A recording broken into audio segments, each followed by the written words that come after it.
those that don't know, this is my cousin Brandon, former star high school baseball player, star college player. He played, Division II sports. The motivational videos we see you online. Can you talk a little bit about that transition and what that has been like? When I got out, I realized like the real world hits. You wake up, I don't know if some people like to work out in the morning, but I was doing my runs, my 4 a.m. like 4 or 5 mile runs, and then I'll go to work from 5:30 to about 2 o'clock, 2:30, and then you come back like I'll go to the gym, and then jujitsu at night, and then it's the same thing over and over and over again. After college, I wanted to go into the military, so and that's always been a plan in my life. And I was a little heavy when I got out of college. I was a little heavy. I was about 220 pounds, and I was strong. I guess you could say I was in shape, but honestly, I didn't feel in shape. I didn't feel good, and I had to lose the weight to get into to the military because it's body weight. They have body fat percentages, and I'm going to the officer candidate school. So it's a little bit different than the enlisted side. When you go, so they have enlisted and then they have the officer side for each branch.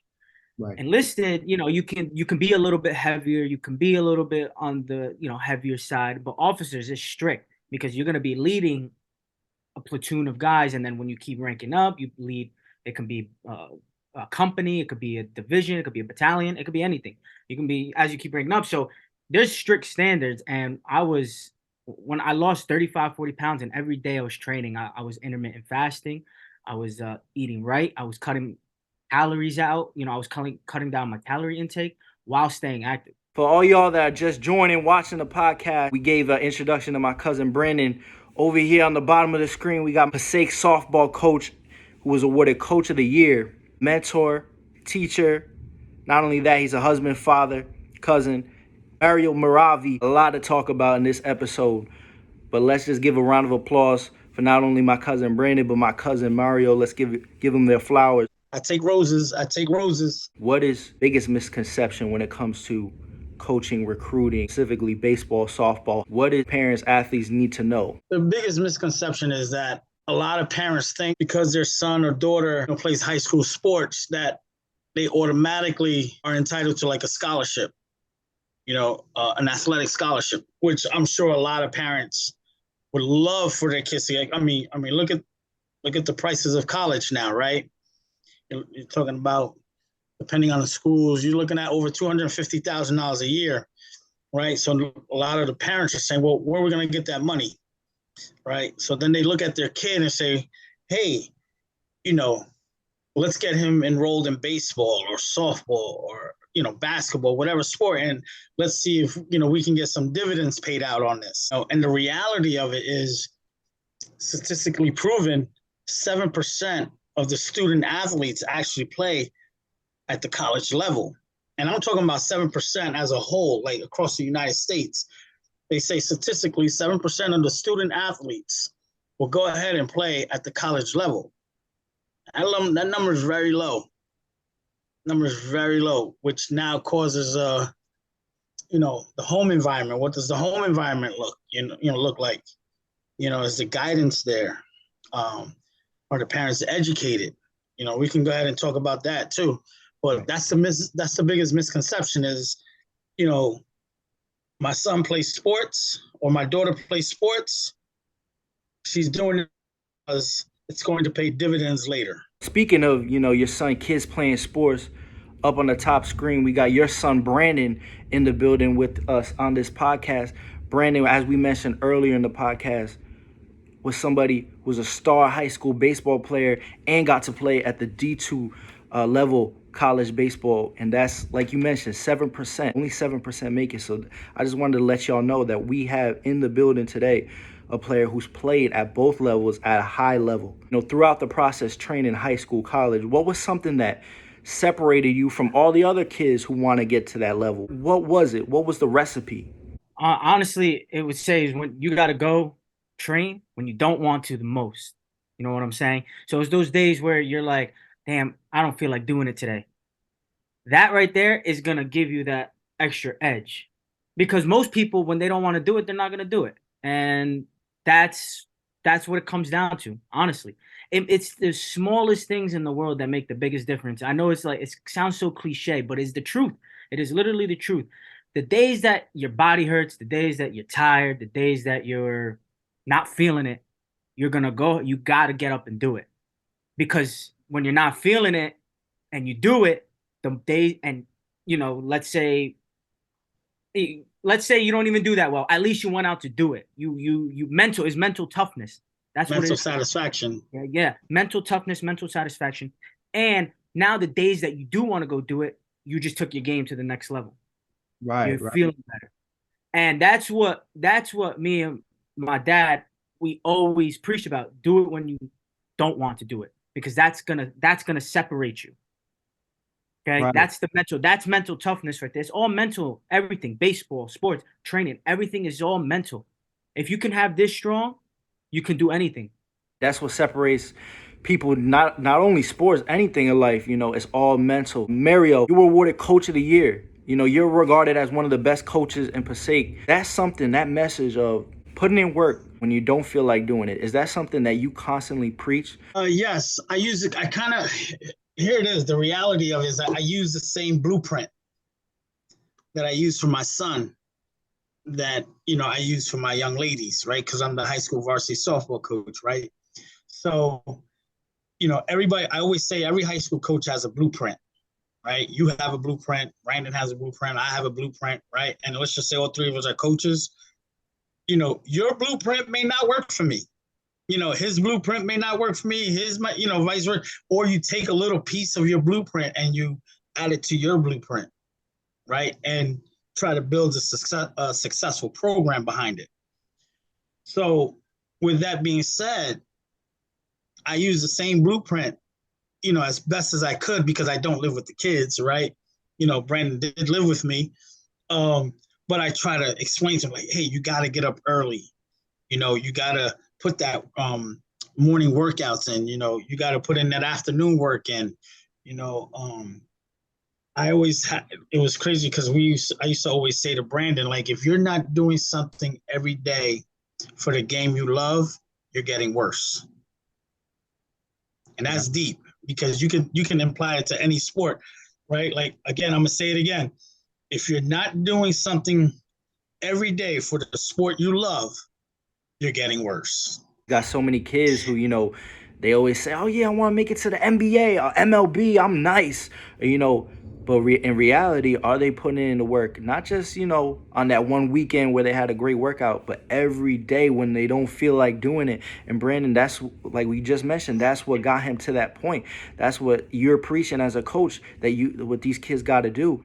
Is there a line, that you can't cross as a coach, considering, that player isn't your son? Well, yeah, it depends on the player, right? Certain players take certain criticism. Some of them, got to be careful how you say things. Brandon's a male athlete, right? Yeah, then again, he was my son, but I coach females. So, women are emotional players, right? My young ladies are emotional players, right? I had the opportunity to coach boys, and I had the opportunity to coach girls, right? And people always say, what's the difference? Well, let me put it in a nutshell.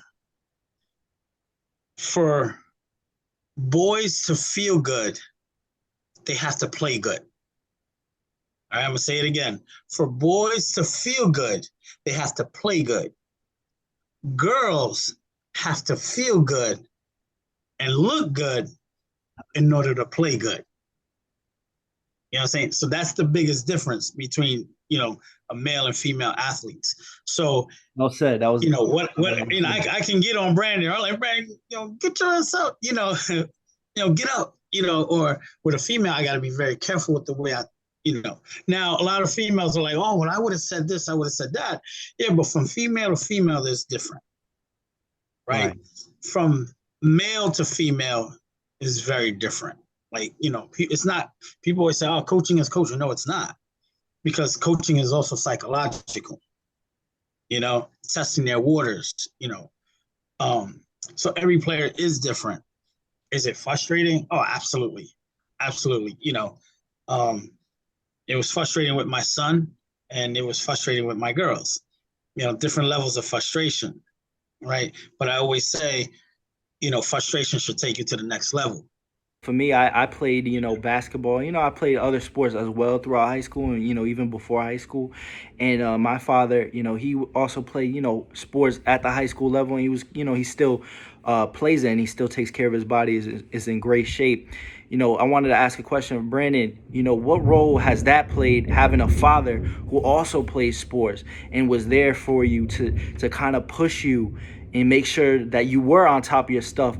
And obviously, you put in the work, Brandon, and it shows. We see you on social media. We see the work you're putting in. But I just want to ask, how much of a role has, having a dad, your father, who is into sports and knows that knowledge, how much of a role has that played? And does that play a big role for athletes? Oh, of course. I mean, he was the biggest role in my life when it came to sports and working out. He was the one I went to first all the time. I had other coaches, I had other obviously trainers and stuff like that throughout my life, but he was always the one I went to first. You know what I'm saying? He was the one that got me into it. He's the one that stayed with me and stuck it through the end. He played the biggest role that I could possibly imagine in high school, college sports. He was always there to push me. And it was different because, there's some dads out there who hadn't played sports and their kids play sport, but they don't know how to translate. We know how to translate. We know how to communicate to each other when it came to sports. And we were always here. Obviously, we bump heads and stuff like that. That's what, father son coaching player thing do. It's normal. But we were always here about a lot of things, most things. And whenever he told me something, I knew, because, like I said, the communication, the father to son, coach to player, it always clicked. And the role, like I said before, that role was big. That role, if he didn't play that role, I don't even think I would have got to the college level, let alone the high school level. You know what I'm saying? He definitely, it's very hard to go that path and get to the college level just by yourself. You need some type. I believe that a male athlete, anybody, they need some type of like father figure or sports figure in their life to get to that point. Mike, I think you and I talked about that. You know what I'm saying? Remember, we are talking about like that guidance at home, right? It's all about the guidance at home, right? Mom and dad, or sometimes it's a single parent home. Who's guiding you? Who's guiding you through the step-by-step process to success. And let me tell you, I say this 1,000 times, Brandon was a Division II athlete. Wasn't all peaches and roses, you know what I'm saying? It was tough. It was, Brandon and I are very close. We have a great relationship. Better now more than ever, because as a father, now Brandon was my first athlete. And what I mean by that, my first child athlete. Outside of me, my first child, he was also the first kid that actually raised, right, as an athlete as well. And let me tell you, it was tough because I didn't know when to put the dad hat on or the coach's hat. And that's hard, right? Like as a father, you don't know, like you coaching him, but sometimes he don't need a coach. He needs a dad, and because again, I look at Brandon, I was like, man, I want success for him. I want him to be happy with the game that we both love, so it was tough. There was nights where, I went to sleep crying because I would say, am I doing this right? Ask my wife, am I doing this right? Am I pushing him too hard? I feel like I'm losing him, So it was tough. But the overall success was there, right? He got to play Division II. He was like on a 95% scholarship, 70% baseball, 25% academics. To me, that's a win-win, Right. And to me, that's what it's about, Just the fact that not only was, Brandon successful and he continues to be successful, not only in sports, but academics. He's about to go into the military for all y'all watching and serve our country, but he's done so much, and that's not all that he does. just, to be successful, even Mario as a coach and a father, that's just something that not everybody can do. And, I just applaud both of you guys, because it takes a team, it takes a village. And, that leads into my next topic, to talk about. I feel like, when it comes to being a coach or even a player, or even, anyone in life, when you're listening to criticism, right? Certain people take it different ways. You might hear it and it might, rub you the wrong way. Or, even you tell somebody, regardless of sports, you tell them something that could literally help them, but they're closed down. They don't want to hear it. They take it personally. But when you can take, criticism from anybody, your father, your mother, your brother, and then you're even a coach, and turn it into, what? This person's trying to help. Or you know what? I didn't like the way I heard that at first. It kind of made me feel a way, but let me take it in and just get better. What you're hoping. Well, and the reality of that's what you're hoping, because there's times where I had said things to Brandon, and he took, and we talk about it, right? I didn't take it that way, Dad. I thought you was riding me. I thought you was jumping on my case, or I was like, no, I was just trying to show you what you were doing, and you hope later on in life he looks back and say, damn, Dad, you were just trying to guide me in the right place, in the right direction. You were trying to give me criticism to help me, not hurt me. Right. And that's what you hope for. And trust me, we're human. We make mistakes, right? I made mistakes as a dad, as a father. You live and you learn from that. If I could do it over, there's certain things I wouldn't do over. I'd do it again, but then there's certain things I would do over. And that's the experience, right? Experience is the greatest teacher. That's what I always say. For all the kids watching this, and the athletes watching this, who are at an age where they still have a lot to prove, a lot to get better at, coming from you, Brandon, from doing it and continuing to, we all see, that work ethic. We see that determination on a daily basis. We see the videos, we see the motivational talks. It gets me pumped up. I be watching your story and I'm like, yo, what am I doing feeling freaking like bad for myself? Let me go for a quick run, man. I just went at 9 o'clock. This guy went in at 6 in the morning. Come on, man. So anyway, what I'm getting to my next question is, you just said none of us are perfect, but we want to strive for perfection. What is something both of you guys would tell athletes who are in middle school, elementary school, high school, who really want to better their game? I would say, if we're talking about the perfection thing, you're not going to be perfect. You're going to fail. And when you fail, that's where you learn. You make sure you learn. Don't just fail and get all down about yourself. Make sure you take those failures and learn. Because now the next time when it pops up again, you learn and you're going to be better at it. And now and then it becomes instinctual. Now, whatever you just failed at, you just got better at it. You're doing it again. You're doing it again. Don't ever take failure as a loss, because you got to go through, to get to success, you got to go through different steps of failures. It's a rocky road to the top. It's a very rocky road, It's not roses and daisies. It's going to be hard days. It's going to be nice days, but it's mostly going to be hard. Because when you get to the top, that's where the light shines. You know what I'm saying? So I think you just got to learn from your failures and keep going through. Goes back to that whole mental toughness thing. Because when you fail, it messes. Let's all be honest. It gets to you a little bit. But if you could stick it through and be like, this is for the better, in the long run, I promise, you keep doing it, mental toughness, get through the rocky days, it's gonna be good for you. You're gonna succeed. For me, I always told Brandon, nothing is guaranteed in life but what you make out of it. Yeah. There's no guarantees that you're gonna get a scholarship. There's no guarantees you're gonna make it to the pros. I know. It's funny because growing up, raising Brandon, I never said to him, hey, you're gonna go to the pros. This is what we're gonna work hard for, to the MLB. Here it comes. I never said that to him. I always told him, hey, we're gonna use baseball, and we're gonna trade it in for an education, right? And if the pro thing happens, that's God willing, right? But the one thing I always said to him, Brandon, nothing is guaranteed in life but what you make out of it. So you might as well work hard. Work hard at it. And that's the one thing I got to give credit to Brandon is his work ethic. I mean, the guy's a workhorse.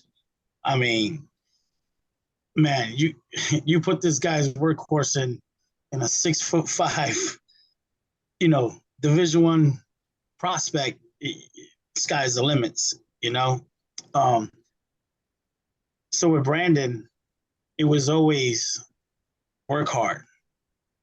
Work hard, nothing's guaranteed, but what you make out of it. And just remember this, you can do everything right from the beginning to the end, and you still not guaranteed success. That's how crazy high school and collegiate sports are. Not guaranteed anything, So taking advantage of opportunities. So when opportunities present itself, it's important you take advantage of it. Some people take advantage of it, some people don't. It's just, that's the unfortunate, but it doesn't make you a bad person. It doesn't make you, less of a person. It's just the way it is. But as long as you keep putting that work in, because the work ethic will carry on for the rest of your life and whatever else you want to do. You know what I'm saying? You want to work hard to buy a house, all that work ethic is going to come into play. You know what I'm saying? You want to buy a nice car, I put that work in, right, to go get it. You want to be a college athlete, you got to put that work in, But remember, at the end of the day, nothing is guaranteed but what you make out of it. Yeah, man. Zoom, this is just a quick message. Zoom, please don't cancel my subscription. This is how we connect. But anyway, in the future, we're going to have our own stuff. But that's for another day, another topic. Recording in progress.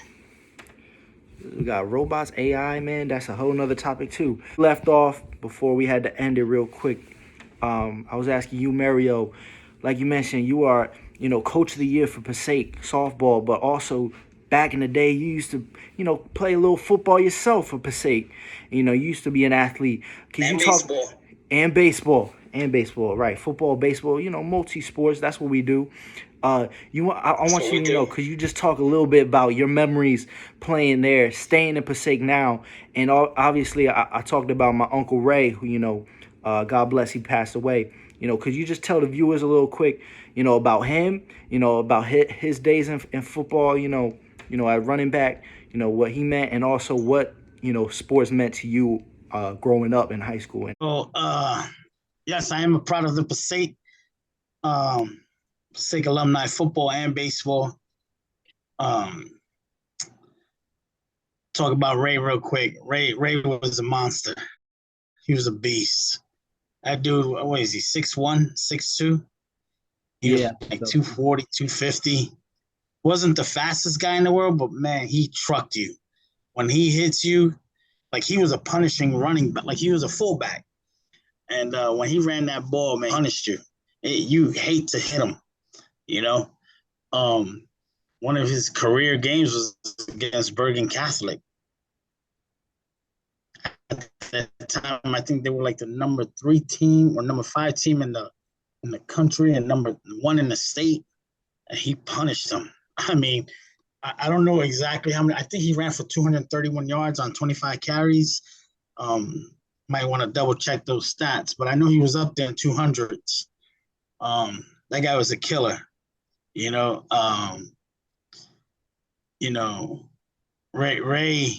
Ray was just a big boy, all heart, one of the biggest teddy bears in the world, and it was funny because Ray and I were very close, like growing up. When I went to South Carolina State University, I remember they took the road trip with us. Eric, Raymond, and Michael, my Aunt Gladys, we all went down. They all took the road trip to drop me off at school for the first time. And man, Ray was like on my hip the whole time, So him and I were very close. Even like when I came home for summers, I used to come watch him play. Every chance I came home, watch him play football. Man, I miss him, Great guy. Everybody loved Ray. He was a beast, man. He was a beast. We still talk about Ray. Some of the coaches are like, oh, man, that kid was a killer. Rest in peace, Ray. Love you, man. And we all appreciate the kind words, and obviously Ray, he watching down, and I'm sure he's proud of all three of us right here in the building. We keeping his legacy alive, and we for sure he on the show with us right here. I'll be with the edits. I'm gonna edit him in here, and he watching over us right here. So we all three of us, we continuing to make all our family proud, and we still doing our thing. Mario, we was on the phone. You was talking about one of your friends who you had a connection with, and possibly in the future we could all meet up and do something regarding the sports. Did you want to talk a little? Yeah, did you want to talk a little bit about him? Speedy's a great guy. Man, the wisdom that comes out of this guy's mouth is incredible. Our kids need to hear this guy. The people need to hear this guy. Man, it's sometimes kind of hard to put into words but awesome guy. He's like my brother. I love him. He's not like my brother. He is my brother. A great guy. Speedy played football for Passaic. Phenomenal athlete. Fast, man. This guy, running back. So, yeah, definitely. I spoke to him today. Definitely, we're gonna connect. He's definitely down. To jump on the podcast. I do know. Oh, going back to your original question, you also asked me, what was it like playing sports in Passaic? Right. Let me be honest with you. Football made me. Football. When I played high school football, I played with, studs. I'm talking about. Man, every position had about 5 or 6. The varsity quarterback was Sterling Hatton. Sterling Hatton played at Tennessee. That's Division I. They had the running back Troy Giles. They had Surf. They had Billy Curry, Marvin and Mervin, the Curry brothers, all three of them. They were phenomenal athletes, man. Billy Curry ended up playing at Maine. You had Mark Dupree. You had McKinney, Terrence was it Terrence McKinney? John McKinney. I'm sorry, it was John McKinney, who's now a lawyer, prosecutor, I think, a lawyer in California. Wow, the names are endless. You had the other quarterback, Jason Hawes. Oh, Jason Hawes was phenomenal. Who else? You had Reggie Nicholson. The list goes on. You had Milt Hudson. Hey man, that's of the Baltimore Ravens. That killer, that was Milt Hudson. He was just like that. So when I say Passaic football made me, there was a bond. Like we were family, in that locker room. Like, we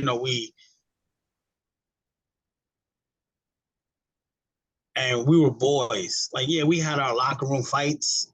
I agree to disagree. But at the end of the day, when it was time to play the other team, we were gladiators. You're talking about Passaic football. Man, that's back in the 80s. I graduated 89, 90. The other guy, Go-Go, another great football.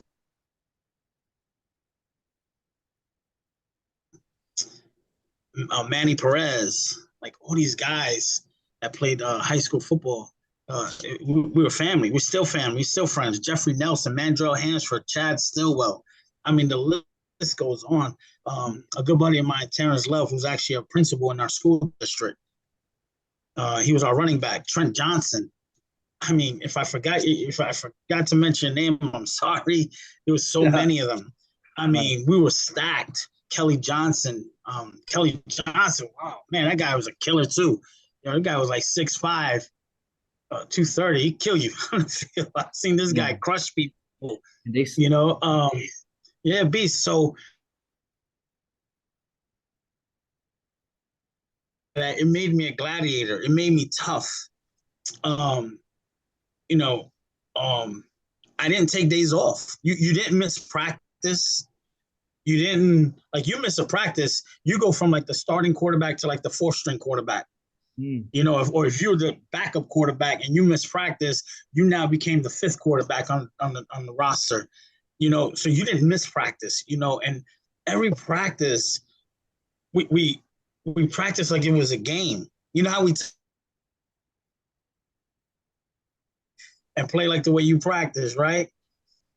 That to me, when I think of that, I think of how I played football. When I practice every day to compete for a starting job, and it was tough. I mean, we had athletes, man. We had ballers.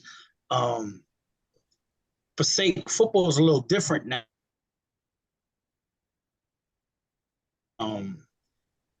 Football in the '80s, from what because when I grew up on it, you had Ironhead, who's and Mike Volpe, the quarterback.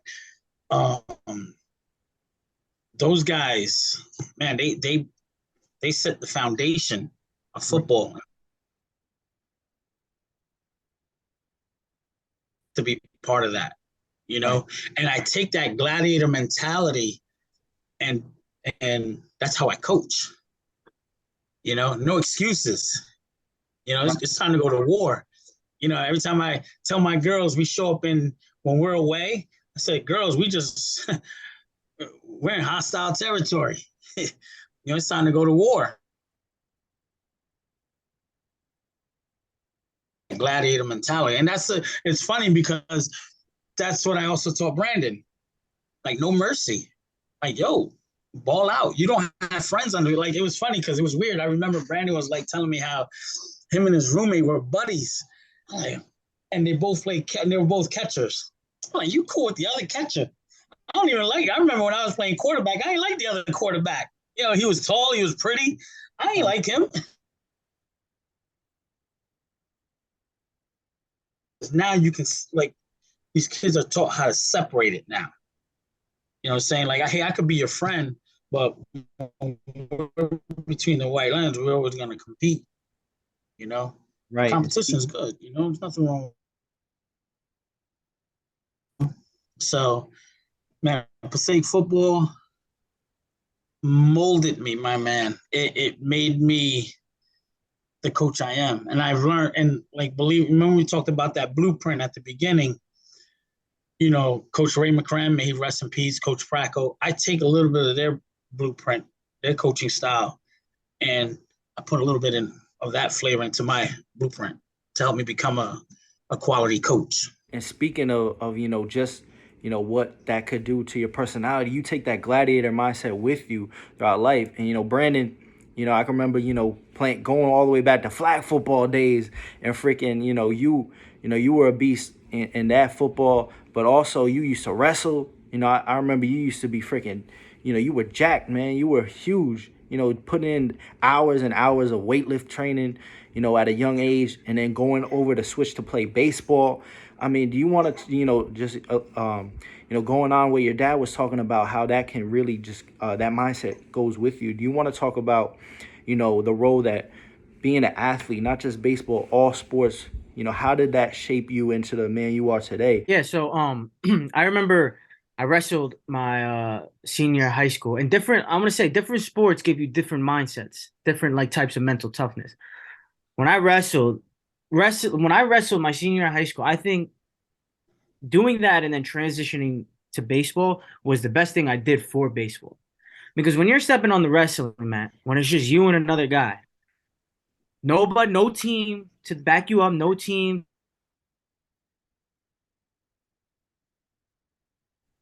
That right there, it's a different mental space.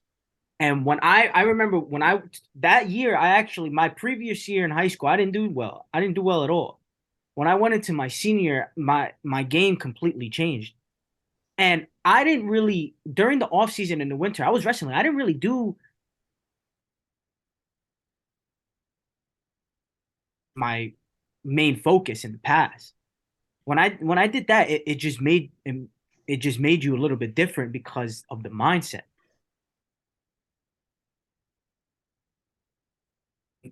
In all of sports, they say wrestling is one of the hardest sports you can participate, play, compete in because of that.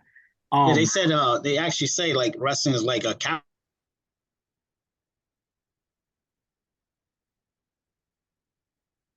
when I did that and it transitioned to baseball, like it was different. It was different for me. Like you could feel the difference because it's when you did something, then you did something in the past, did it again because of the boost in mental toughness. It was just completely different. Like you succeeded at it. It came easy.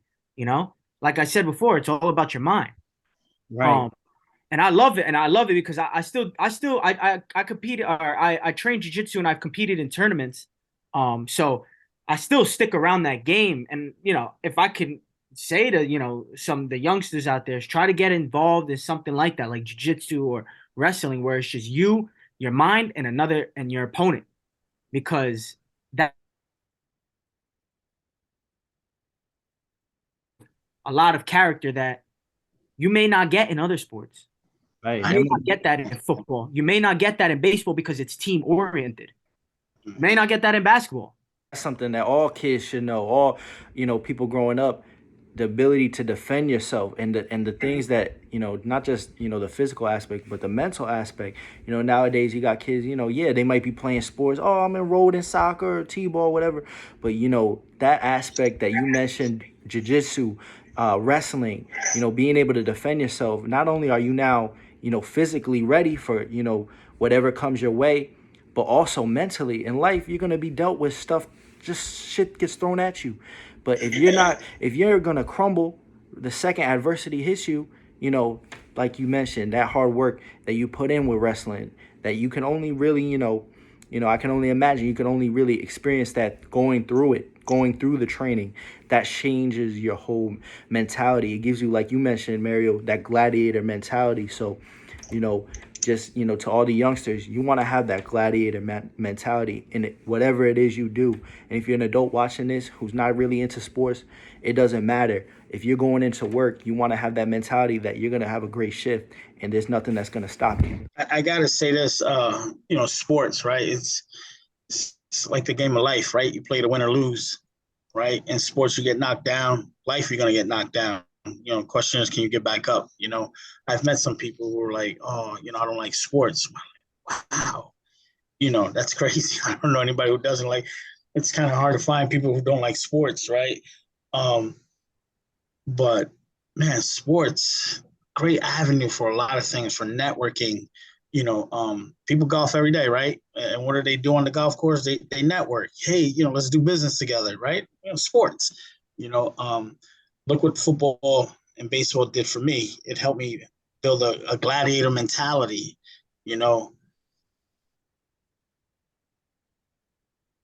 Where I don't quit. I won't quit. You know, um, I'm a true believer in playing multiple sports, right? As a head coach, I want athletes. I don't want softball players.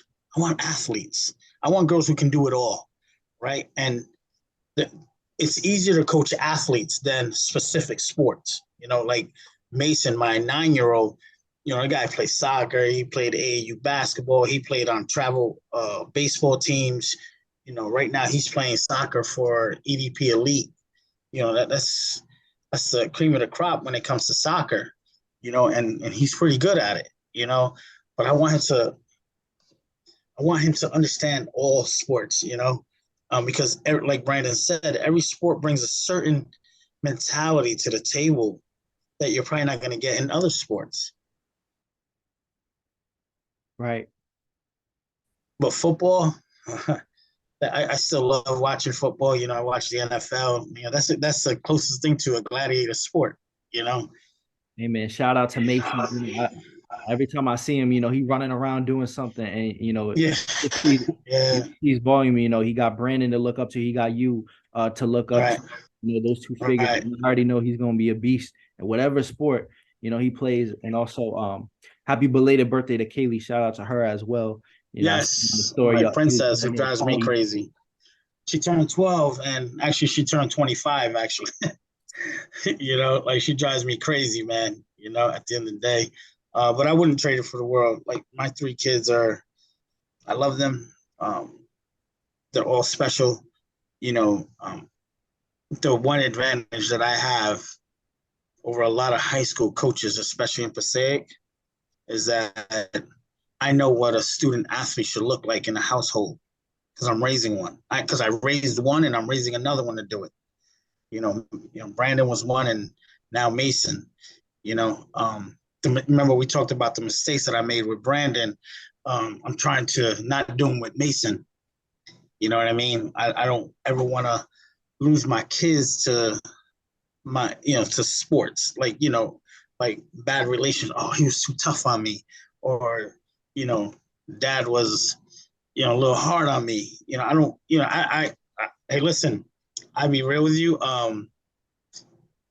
That's the part that I wish I could take back and redo. You know what I mean? And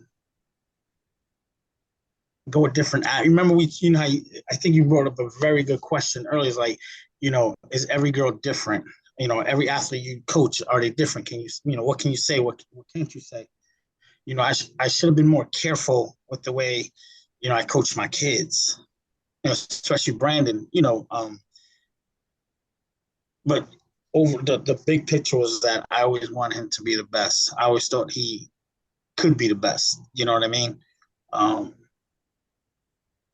And that's the one thing that, if I could do it over, I would tweak some things here and there.